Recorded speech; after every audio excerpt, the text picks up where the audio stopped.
Muito bom estar nesta boa terra. Apocalipse capítulo 1, preocupe-se se há alguém próximo a você sem a Bíblia nas mãos, para que ele ou ela acompanhe o desenvolvimento do texto, da leitura do texto juntamente contigo, de modo que todos nós estejamos conectados. É muito bom também ter a certeza de que estamos no lugar certo, sim ou não? Você imaginar que você está no lugar que você realmente devia estar, isso é uma sensação muito boa. Aliás, é uma sensação muito ruim quando o contrário é a realidade. Quando você se encontra num lugar e chega à conclusão, eu não devia estar aqui, realmente você está no lugar errado, então você conclui que você está perdendo o seu tempo e que a experiência não está sendo aquilo que você gostaria que fosse. Eu digo isso porque eu já estive num lugar errado. Eu falei, nossa, mas que perda de tempo. Eu me recordo uma vez, pela primeira vez quando fui a Israel, eu estava muito na expectativa de chegar ao Jardim do Getsemane, porque o Jardim do Getsemane, se você já leu em especial o que Ellen White diz a respeito do Jardim do Getsemane, é algo muito impressionante. O Jardim do Getsemane é o momento em que todos os pecados da humanidade caem, são depositados nos ombros de Cristo. E se você acha que o maior sofrimento experimentado por Cristo foi na cruz, engana-se. O maior sofrimento dele foi experimentado no Jardim do Getsemane. E por tudo que o Getsemane representa para a questão do plano da redenção, o momento que ele decide seguir e beber o cálice até o fim, eu queria muito chegar no Jardim do Getsemane. Eu estava muito eufórico, era a primeira vez que eu estava lá, e o momento de expectativa, a ansiedade era muito grande. Eu estava liderando uma caravana, aproximadamente 50 pessoas estavam comigo, e todos os lugares que nós parávamos, nós fazíamos uma meditação bíblica, uma reflexão, à luz do contexto onde nós estávamos, e a minha maior expectativa era chegar no Jardim do Getsemane. E de repente, quando a gente invadiu o Monte das Oliveiras, chegamos ali com a caravana, estávamos todos ali, eu não sei te explicar, acho que a emoção tomou conta de mim, e eu achei que chegando no Monte das Oliveiras, eu havia chegado no Jardim do Getsemane. O Jardim do Getsemane fica no Monte das Oliveiras, mas o Monte das Oliveiras não é o Jardim do Getsemane. O Jardim do Getsemane é parte do monte. E quando eu ouvi, estamos, por parte do guia, estamos aqui no Monte das Oliveiras, imediatamente eu me emocionei, é o Jardim do Getsemane, e eu abri a Bíblia, mandei o povo parar e comecei a pregar e contei a história, expliquei o contexto, me emocionei, chorei, todo mundo chorou, o guia olhou para mim, está chorando por quê, pastor? Eu falei, porque eu estou no Jardim do Getsemane, mano. Não, pastor, aqui é o Monte das Oliveiras, o Jardim do Getsemane é lá embaixo, então o senhor espera, por gentileza, para chorar no lugar certo, realmente é um lugar emocionante. Aí quando nós chegamos no Jardim do Getsemane, tudo que eu tinha que falar, eu já falei lá no Monte das Oliveiras, tudo que tinha que chorar, eu já chorei lá em cima. Aí o que reservou para nós naquele momento foi só sorrisos e abraços para desfrutar aquele momento. Sensação de estar no lugar errado é horrível. Mas enfim, eu quero só te fazer uma afirmação nessa manhã. Você está no lugar certo. Nesse momento você está na casa do Senhor, que é a casa de oração para todos os povos. Eu quero só te fazer uma pergunta para que você expresse a sua convicção. Você acredita de verdade que está neste momento no lugar certo? Diga amém. Amém. Eu também creio. Estou no lugar certo, no centro da vontade de Deus.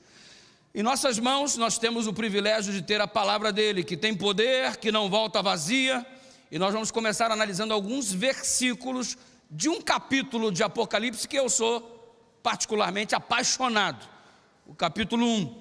E até o término desta mensagem você vai descobrir porque eu sou apaixonado pelo capítulo 1 do livro do Apocalipse. Eu começo lendo contigo a primeira frase do capítulo 1, quando João, o autor do livro, nos declara o seguinte: revelação de Jesus Cristo. Você está diante de um Deus que deseja se revelar a você. Você está diante de um Deus que deseja se fazer conhecido a você. Aliás, é um Deus que se esforça tanto para ter intimidade com um ser humano criado sua imagem e sua semelhança. Ele se esforça tanto para se revelar, ele se esforça tanto para que essa intimidade exista, que ele não suportou a distância, se fez homem, se fez carne e habitou entre nós. A tentativa intensa de Deus ser íntimo da raça humana. A intimidade almejada pelo céu é algo tão perceptível que é dito acerca do relacionamento entre nós e Deus, que deveríamos, segundo Paulo, alcançar um estágio de intimidade onde seríamos capazes de declararmos: não sou eu mais quem vivo, Cristo vive em mim. Ele se revela a você, ele encarnou para que a intimidade existisse, para que essa revelação fosse concretizada na sua vida, ao ponto de você chegar a declarar: não sou eu mais quem vivo, Cristo vive em mim. É o ideal de vida de todo indivíduo que mantém ou deseja ter uma intimidade com Deus. Então é fato, o livro do Apocalipse começa declarando: Deus deseja se revelar a você através de Jesus Cristo. Religião nada mais é do que o conhecimento que você obtém de Deus, ligando-se a Ele por laços eternos, por laços profundos, por laços de intimidade. O objetivo do capítulo 1 é apresentar a revelação de Jesus. Quem é Jesus? E eu abro um parêntese aqui, uma digressão, porque hoje fala-se muito acerca de revelação. E o mundo evangélico, de um modo geral, gosta de adotar uma declaração na direção seguinte: Deus se revelou a mim, Deus me revelou. É muito comum isso no mundo evangélico. Toda hora você escuta esta declaração: porque Deus me revelou, porque Deus me revelou, porque Deus me revelou. É fato que o Apocalipse declara logo no início que Deus se revela, que Deus quer se tornar íntimo, que Deus quer se aproximar, que Deus quer relacionamento. Mas até que ponto tenho eu a autoridade para dizer que Deus me revelou?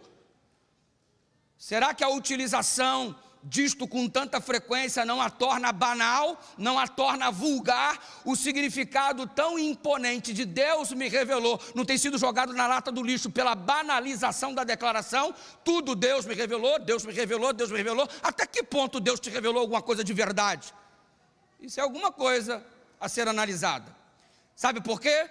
Nós estamos vivendo uma difícil experiência quanto à revelação de que muitas pessoas, utilizando a sua particularidade, almejam para si um privilégio que outro não tem. E parece que começamos a experimentar um processo de separação no que diz respeito à intimidade com Deus. Deus me revela um negócio, mas não revelou para o outro. Deus falou comigo alguma coisa que para o outro não falou. Então eu sou o mais queridinho, você é o menos queridinho. Deus está mais preocupado comigo, menos preocupado com você. Eu sou o privilegiado e você nem tanto. Que conversa é essa que Deus fala coisas específicas para você e para mim não?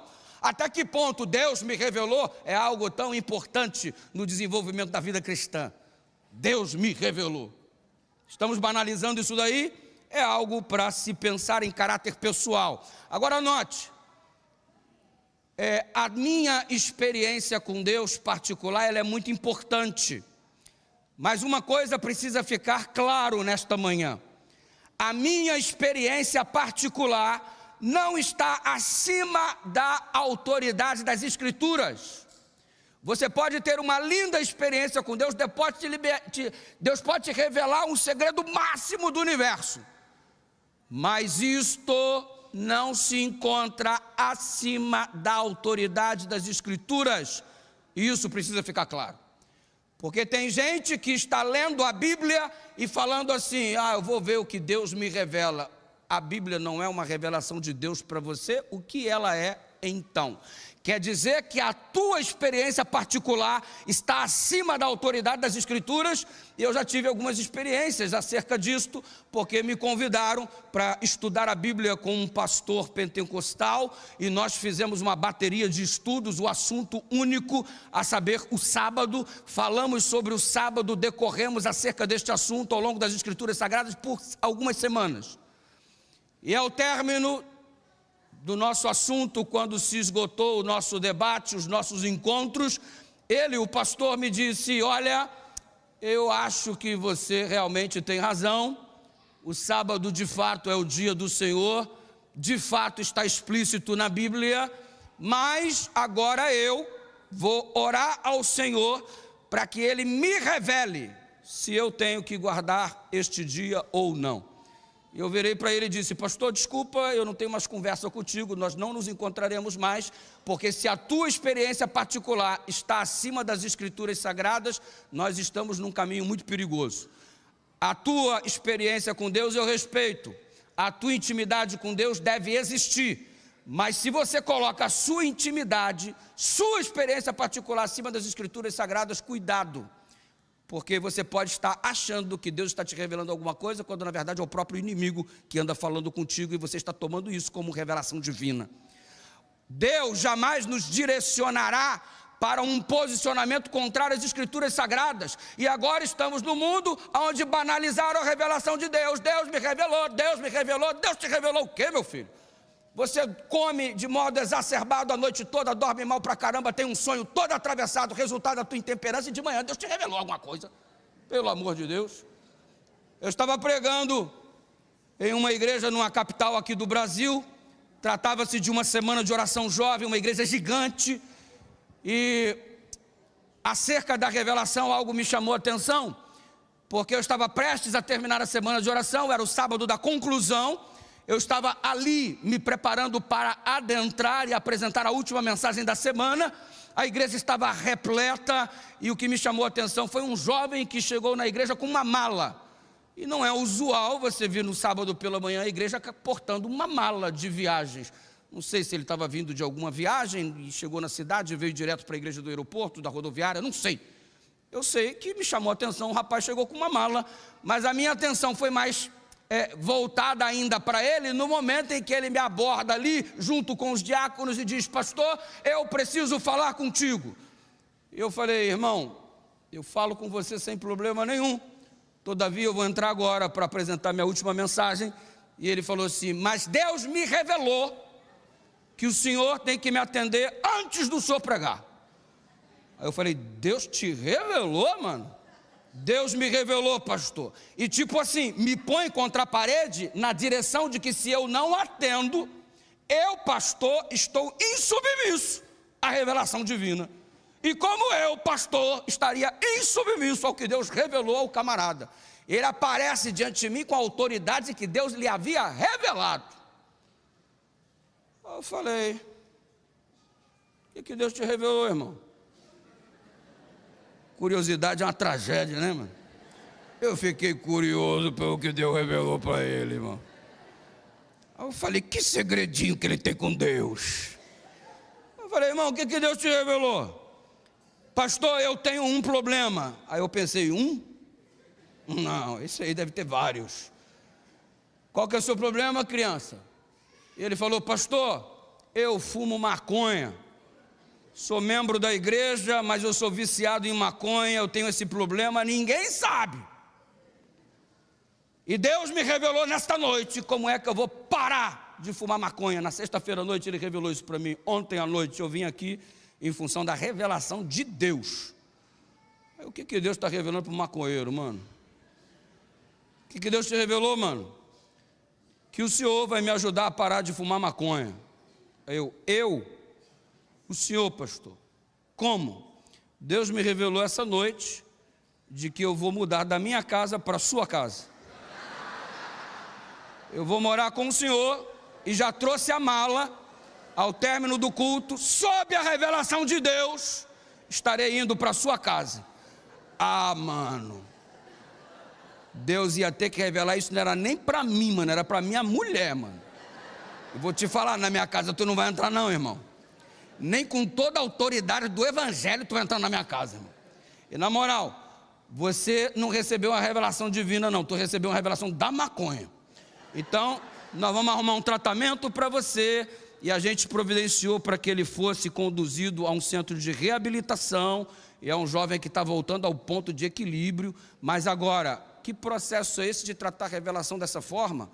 E aí é o seguinte: a pessoa tem um delírio, utiliza isso como revelação e ainda utiliza isso acima das escrituras sagradas, ao ponto de você discutir com um jovem que está num relacionamento nocivo, prejudicial. A vida da menina está se acabando porque está misturada com quem não presta. Ela alega para mim, diante de um conselho pastoral, que eu amo, pastor, eu amo, ela está se acabando. E depois, quando a gente chega à ponderação de que o rapaz realmente não vai contribuir para o crescimento saudável de um relacionamento familiar, que possivelmente vai ser estabelecido, uma família que vai se formar, ela vira para mim e diz assim: pastor, eu vou orar ao Senhor para saber se esse rapaz é ou não da vontade dele. É sério que tu está orando para Deus te dizer alguma coisa que já está revelado? É sério que tu está pedindo para Deus te revelar o que Ele já falou? Por acaso Deus vai ficar chovendo no molhado?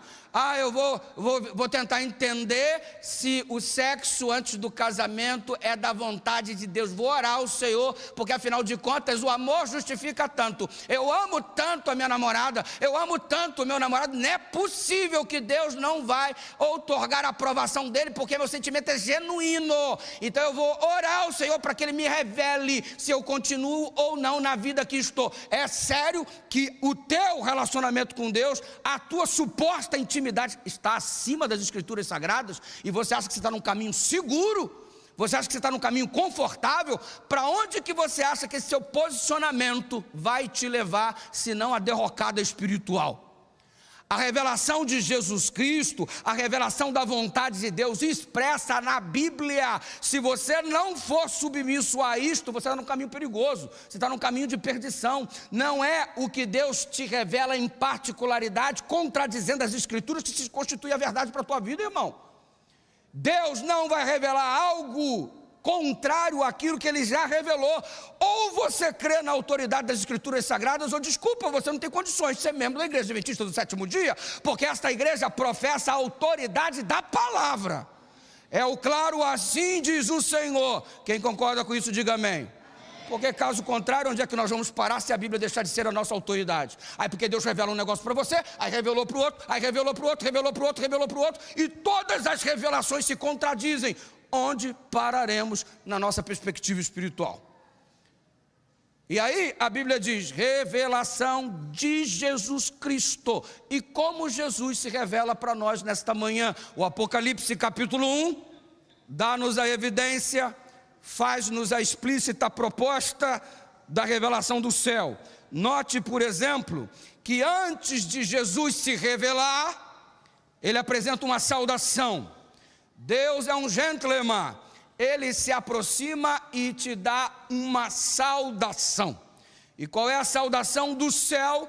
De acordo com as Escrituras Sagradas, é dito: graça e paz, versículo 4.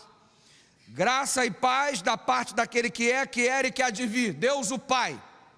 Graça e paz da parte dos 7 Espíritos, plenitude do Espírito Santo. E graça e paz da parte de Jesus Cristo. E na sequência, você tem a revelação de Jesus Cristo, fiel testemunha, primogênito dos mortos, príncipe dos reis da terra, aquele que nos ama, quem seu sangue nos lavou os pecados. E Jesus se apresenta, Jesus se revela depois de lhe saudar, dizendo: graça e paz. Então, se eu pergunto nessa manhã para a Igreja Adventista de Botafogo qual é a saudação do céu para você nesta manhã, você diria graça e paz, porque é o que a Escritura nos coloca de modo explícito. Mas mesmo assim eu vou te perguntar, já te dando essa dica, essa cola muito extraordinária, e presta atenção que vai cair no Enem.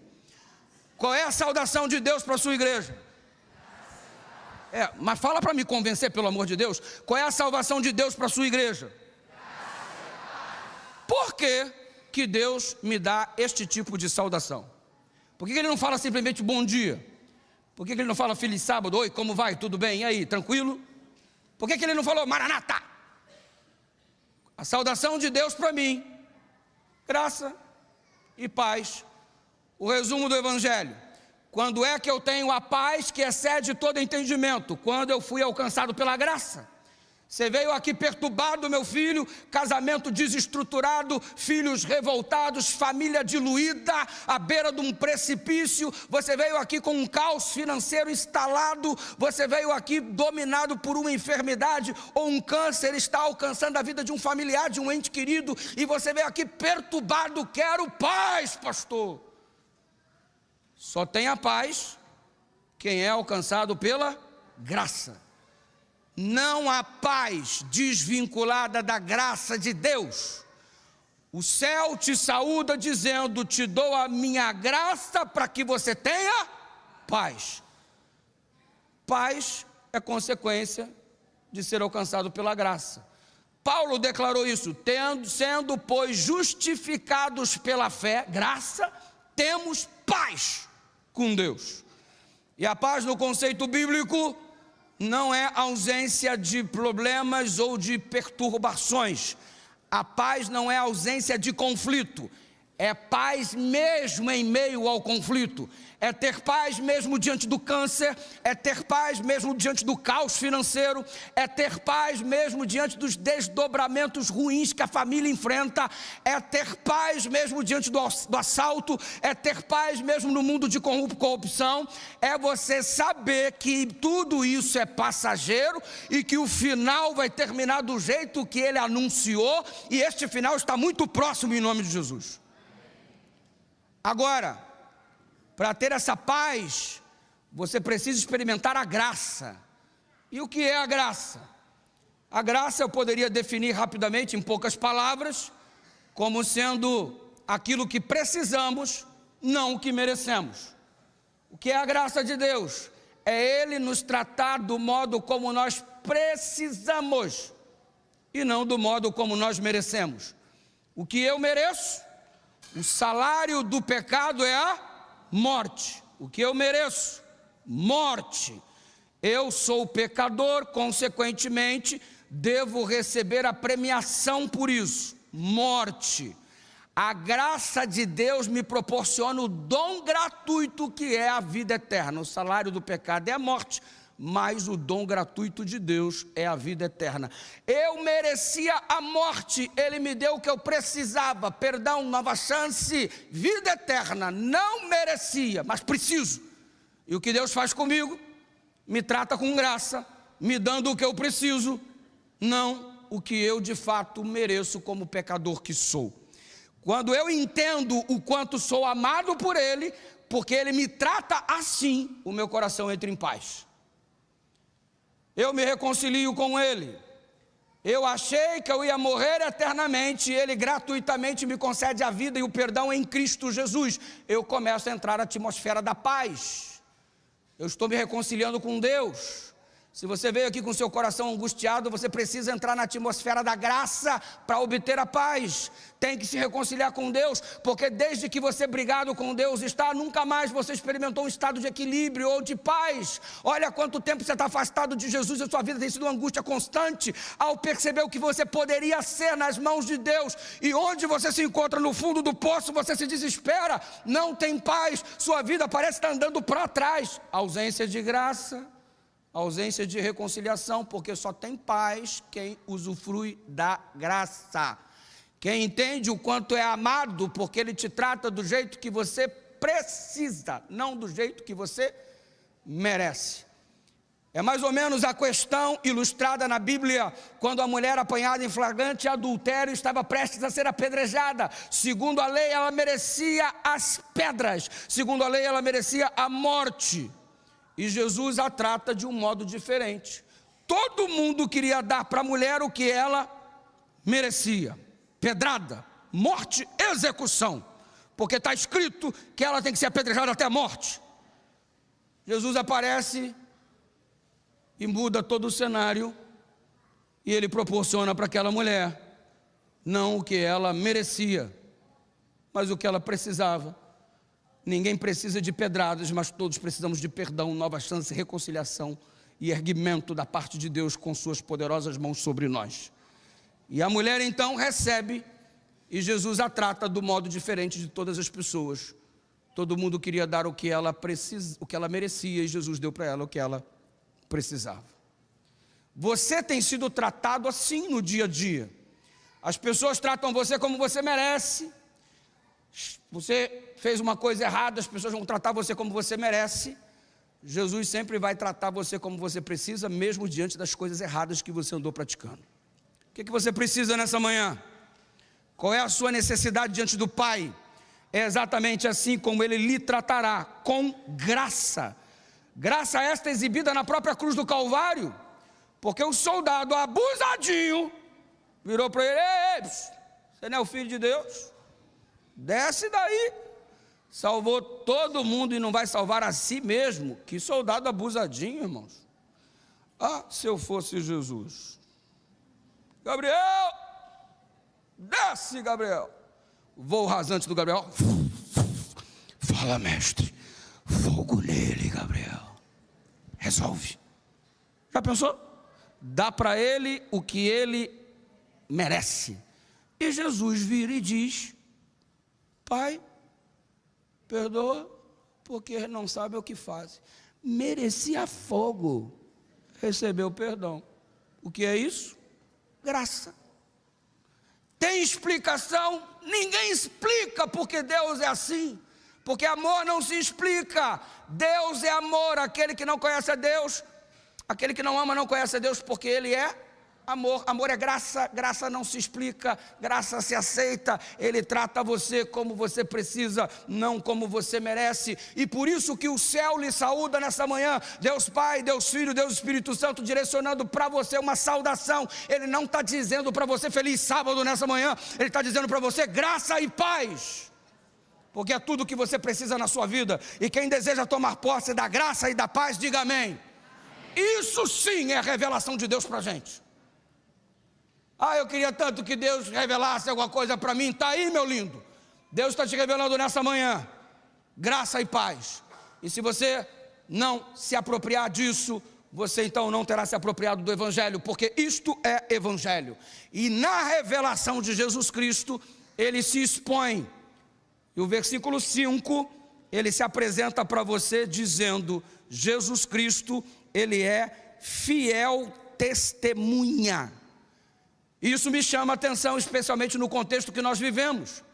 Antigamente a assinatura valia alguma coisa, antigamente a palavra valia alguma coisa, antigamente prezava-se um pouco mais pela questão de fidelidade. Hoje você é um indivíduo de outro planeta se você zelar pela felicidade, se você honrar a palavra. Estamos, parece que, marchando na contramão do mundo. O normal hoje é ser corrupto, o normal hoje é falar mentira, o normal hoje é ser infiel. E se você por acaso quer ser honesto, você é o ET.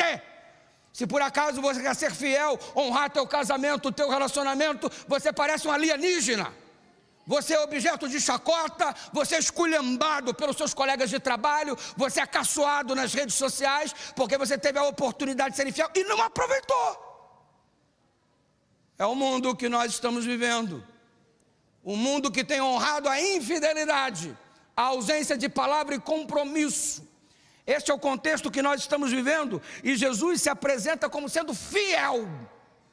E fiel testemunha é relevante, porque a palavra testemunha, ela deriva de marturel, que significa do martírio. Ele foi tão fiel ao ponto de se tornar Marte, ao ponto de se entregar ao máximo do sofrimento, para garantir o propósito pelo qual aqui ele veio. Fiel testemunha, e mesmo o sofrimento não tirou ele da rota. E às vezes o sofrimento tira você da rota da fidelidade. Ah, porque eu estou desempregado, eu estou sofrendo, vou passar a ser infiel ao Senhor. Ah, porque tem um câncer na minha vida, eu estou sofrendo, então agora eu vou largar Deus de mão. Ele foi fiel como um Marte, para salvar você, para te dar graça, para te dar paz. E você, pelo primeiro sofrimento que apareceu, não esteve disposto a sustentar a fé que anteriormente você confessava. Qual é a tua fidelidade que você expressa diante do Senhor, que no primeiro gole de cerveja você cai, no primeiro par de pernas você se desvirtua? Na primeira página da internet que aparece diante de você, você perde o equilíbrio e perde o caminho. Que fidelidade é essa que facilmente vai parar na lata do lixo? Ele foi fiel ao ponto de ser Marte. Você não suporta um olhar atravessado e já quer abandonar a fé, largar a igreja. Qual é o teu referência, qual é a tua referência de fidelidade? Estamos vivendo em dias difíceis, irmãos. Dias em que você tem muita dificuldade de confiar na pessoa que está perto de você. Aliás, eu tive uma experiência bem interessante alguns anos atrás, trabalhando em um dos campos aí do Brasil.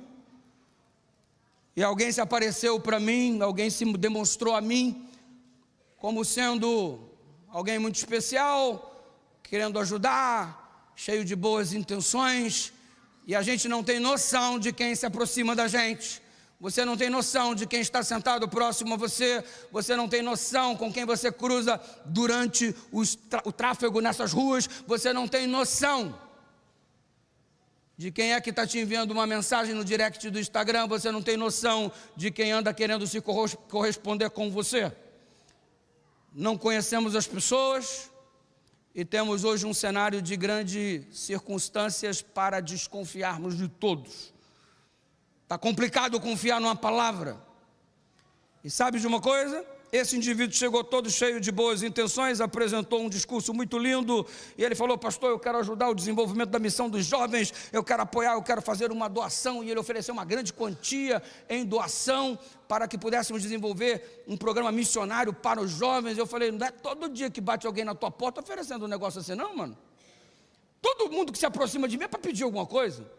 Pastor, ora por mim. Pastor, e agora na internet, com essa explosão de internet, tem mais de 320 mil seguidores. Mano, é pedido assim. Pastor, me dá um computador. Pastor, me dá um vestido de noiva. Pastor, mano, eu sou Papai Noel agora? Então, eu estou acostumado às pessoas se aproximarem para pedir. De tudo que você imaginar. Agora, para doar, é mais raro. E esse cara apareceu: eu vou dar X para a campanha missionária dos jovens desse ano. Eita, é bom demais para ser verdade. Quando a esmola é demais, o santo? Mano, liguei na hora para o pastor: pastor, quem é esse maluco que está aqui na minha sala? Está assim, está com discurso isso. Olha, rapaz, realmente é um cara distinto, realmente é um cara espetacular, realmente é um cara que tem um posicionamento diferenciado e tal, não sei o que. Beleza, então. É o seguinte, mano, se dirija lá ao caixa da associação, pode fazer a sua doação para o projeto missionário. Pastor, o senhor está vendendo seu carro? Eu também estou vendendo meu carro, irmão, a casa está caindo. Ele falou assim: pastor, eu quero comprar seu carro também. Eu, pago hoje. Te dou um cheque aqui, posso levar o carro? Eu falei: não. Tu dá o cheque, era época de cheque, tu espera o cheque compensar. Quando o cheque compensar, você leva o carro, lindão. Ele: tá bom, pastor. Viajei de onde estava, fui fazer semana de oração na Central de Curitiba. Estou fazendo a semana de oração na Central de Curitiba. Ele: pastor, o cheque não compensou ainda, mas pelo amor de Deus, eu tive um imprevisto aqui, eu preciso muito do carro, pastor, me ajuda aí. Aí eu liguei para a esposa, o carro estava com ela. Ela virou para mim e falou assim: não entrega. Por que eu não escuto minha mulher, mano? Mas amor, o cheque já vai compensar. Ela: já compensou? Eu falei: não. Ela: não entrega. Mas amor, não entrega. Eu vou entregar. Entreguei. O cheque voltou a primeira vez, voltou a segunda vez. O cara desapareceu com o meu carro. Eu ligava, ele não atendia, eu ligava, ele não atendia. Eu falei: agora deu ruim mesmo. Para resumir a conversa para você, eu só consegui reaver o meu carro uns 15 dias depois. E o indivíduo era procurado por toda a polícia no estado em que eu estava.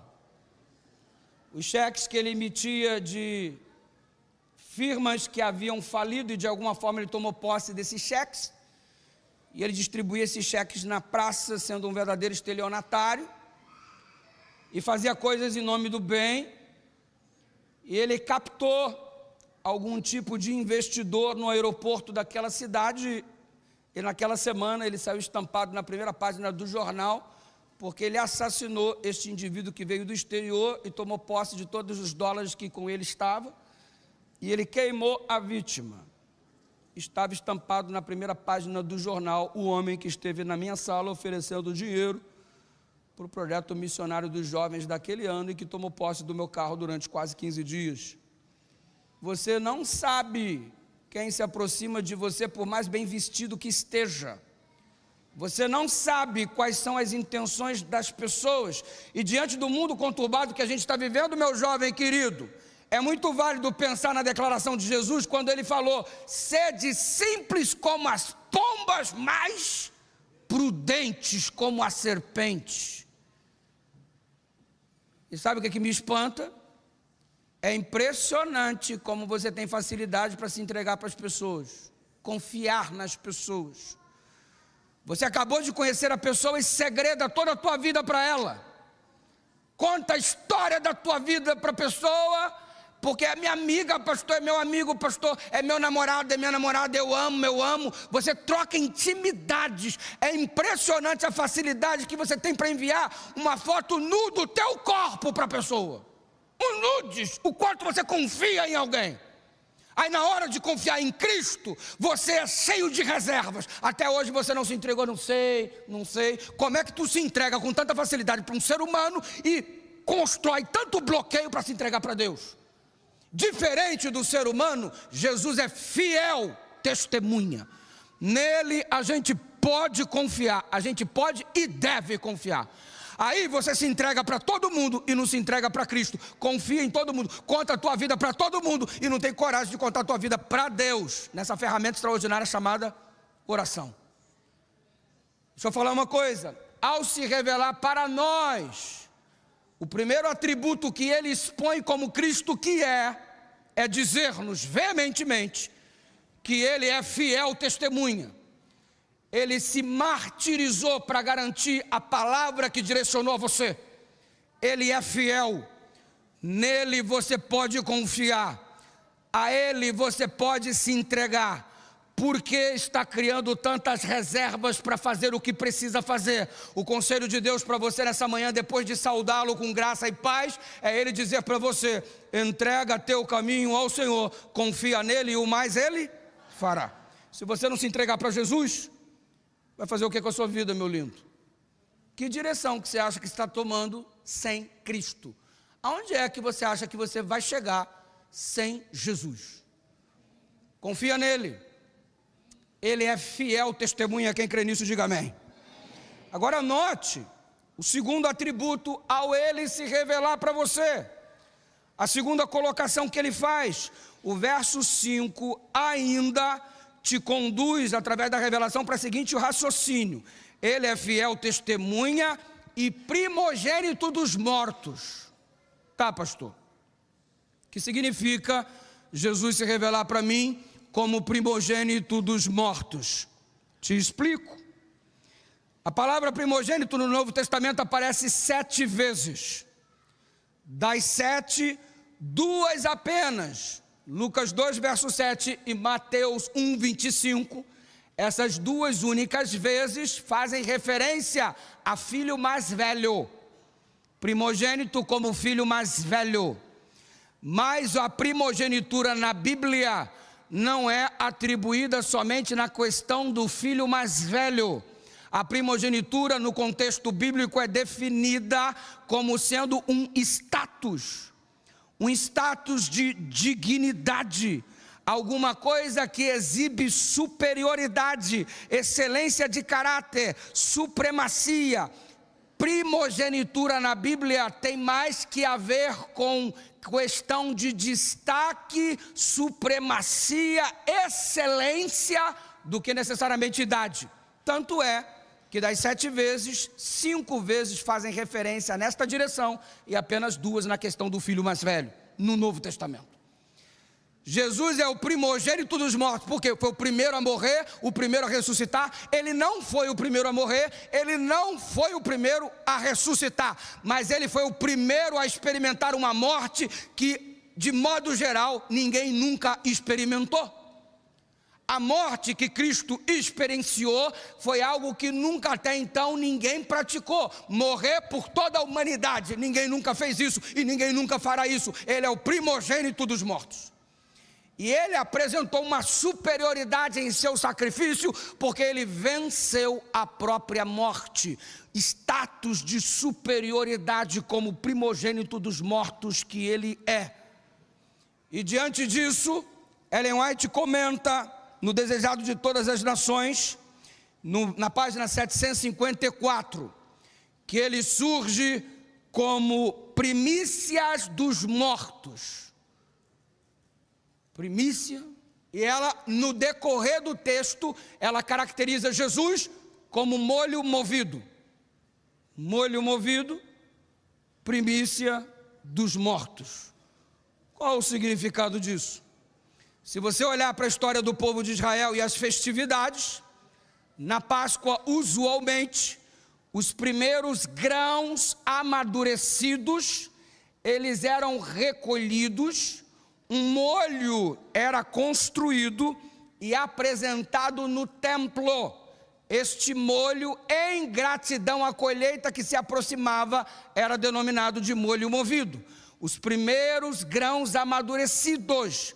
A colheita só podia ser realizada quando o molho movido era apresentado. Uma vez que o molho movido foi apresentado, em gratidão a Deus, a colheita era liberada. Primeira coisa, molho movido. Ellen White diz que referente aos mortos, referente a Cristo como primícias dos mortos, como primogênito dos mortos, ele é o molho movido. O que isso tem a ver? É que ele experimenta a morte, experimenta a ressurreição, juntamente com ele ressuscitam alguma quantidade significativa de pessoas, de acordo com Mateus capítulo 27, do versículo 50 até o 53, ele vai diante do céu com os primeiros que ressuscitaram com o resultado do seu sacrifício, e ele apresenta diante do Pai o molho movido, a amostra do que em breve vai acontecer, e diante do Pai, aqui Pai, o resultado do meu sacrifício, estes aqui ressuscitaram junto comigo, eles são molho movido, a mostra da colheita. A colheita está marcada para a volta de Jesus. Ele virá nas nuvens do céu com poder e grande glória, os mortos em Cristo ressuscitarão primeiro, nós os vivos seremos transformados, e ele colherá o fruto do seu sacrifício, nós iremos para o céu, será a grande colheita.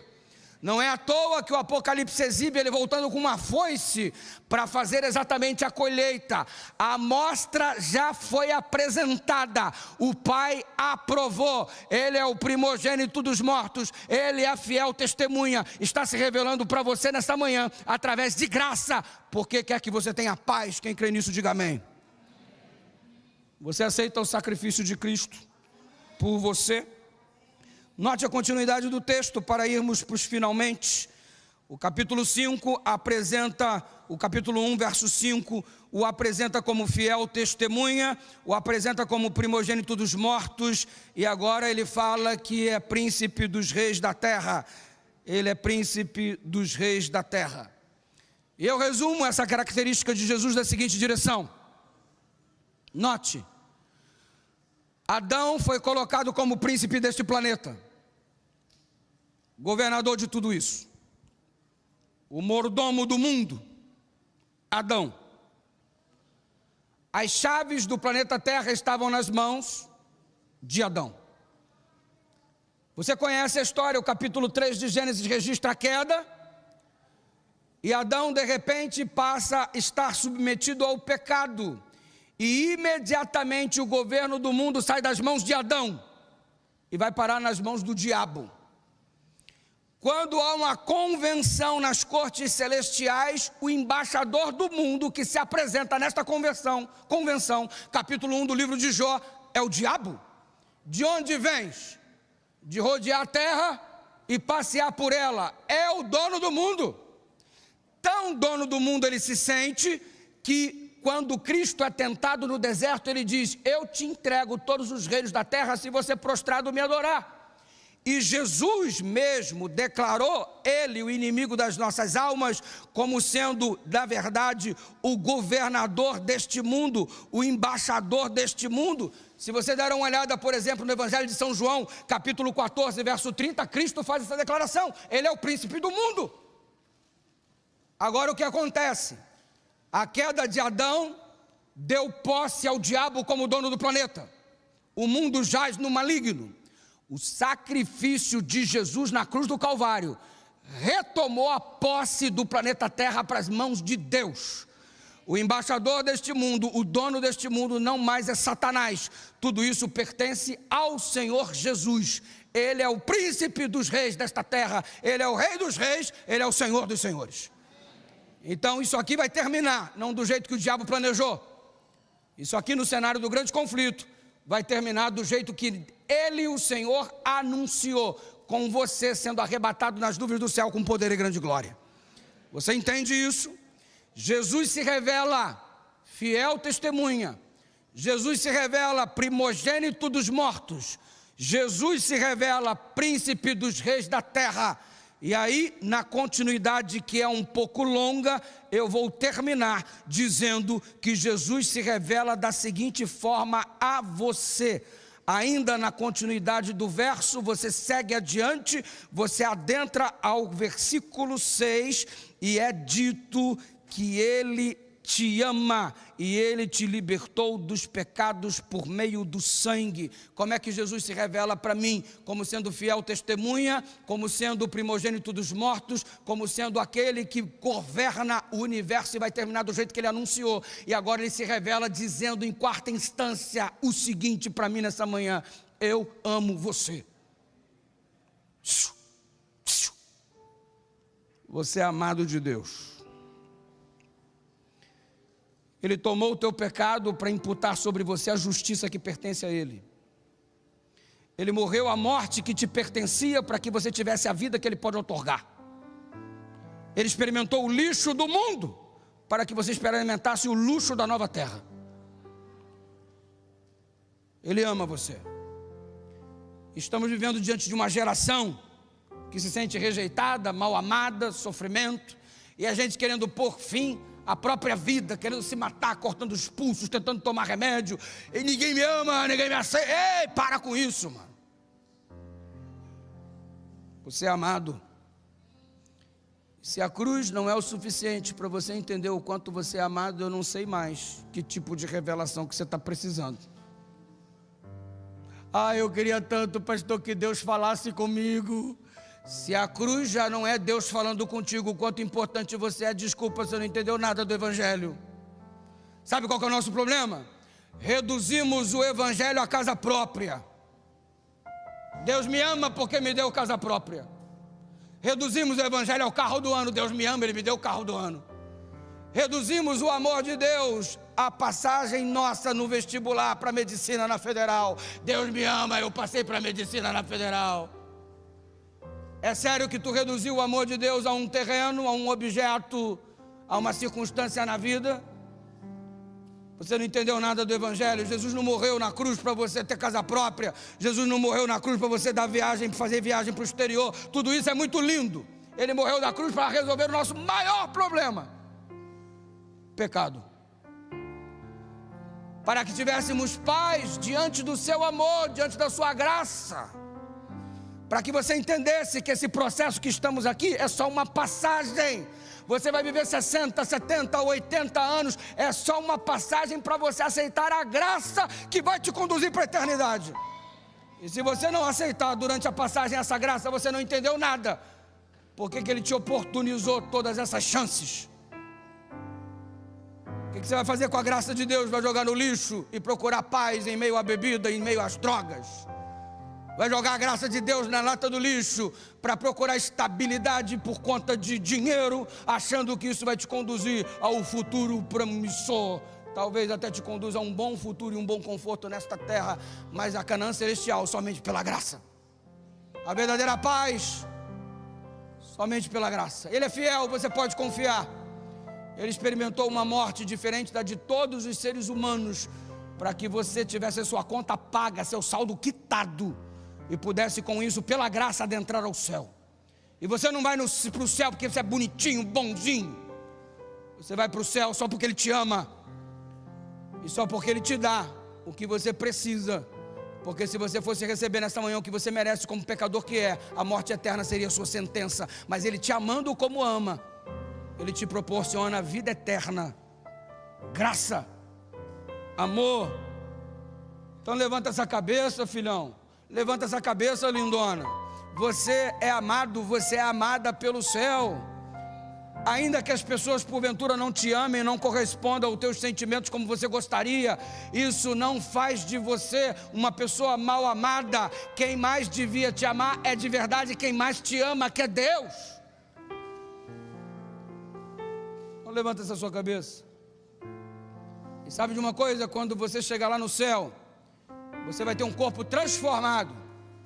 A Bíblia diz que é no abrir e fechar de olhos, uma piscadinha. Quando ele voltar, você vai ser uma nova criatura, fisicamente falando e moralmente também. Uma piscada é o tempo que Deus precisa para transformar você. Eu acho isso o máximo. Tudo bem que o Gabriel, por exemplo, vai demorar umas 3 piscadas, vai dar mais trabalho.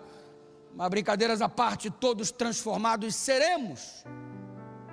Aí quando você chega no céu, num estado de perfeição física e moral absoluta, você vai se encontrar com Ele, o Senhor Jesus. E Ellen White diz no Desejado de Todas as Nações que Ele possuirá características, Ele possui características que nunca mais dele será retirada. Exemplo: você terá seu corpo perfeito, mas você vai olhar um ser dentre todos nós que possui um defeito. Isso foi anunciado pelas Escrituras dentro de um outro contexto, mas o sentido no final vai se traduzir da mesma forma. Que feridas são estas nas tuas mãos? Que feridas são essas nos teus pés? São feridas com que fui ferido em casa de amigo meu. Você vai estar com o teu corpo perfeito por toda a eternidade. E o mestre vai estar em um corpo que possui marcas da crucifixão. E você ainda me diz que você não é amado. Você ainda me diz que sua vida não tem valor. Você ainda acha que devia colocar um fim nela, consumindo todos os comprimidos que você tem à sua disposição, cortando os seus pulsos, jogando em frente de um carro ou de um viaduto? É sério que você acha que não tem valor? Você não entendeu o Evangelho. E sabe de uma coisa? Quando eu olho o Evangelho, eu percebo o quanto importante eu sou para Deus. E por isso eu digo, eu não consigo viver sem Ele. Eu sou amado. Ele é fiel testemunho, Ele é o primogênito dos mortos, Ele é o príncipe dos reis da terra. E Ele é o governador da minha vida. O que você está esperando para tomar a sua decisão? Por que você se afastou dele? Há alguém melhor do que ele para você estar junto? Você saiu da igreja, você saiu do caminho de Deus, abandonou o Evangelho. Tem um amor maior e melhor para onde você foi? Tem um significado de vida mais interessante? Há alguma proposta para você que supere a do céu? Eu duvido. Sabe o que significa? Que distante de Jesus a gente não tem juízo. Porque se queremos ser coerentes de fato, estamos perto dele, porque ele nos ama de verdade. Algumas pessoas